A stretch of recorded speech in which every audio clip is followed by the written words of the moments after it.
исполнителями и блистательными музыкантами камерного оркестра «Ля Примавера» мы продолжаем программу гала-концерта «Звезды из завтра». И сейчас академическое пространство органного зала вновь заполнится звучанием детских голосов.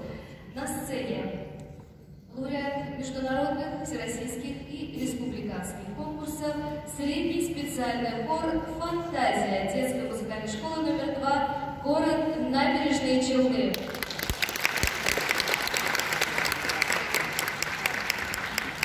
Преподаватель Сергеева Венера Мулахметовна.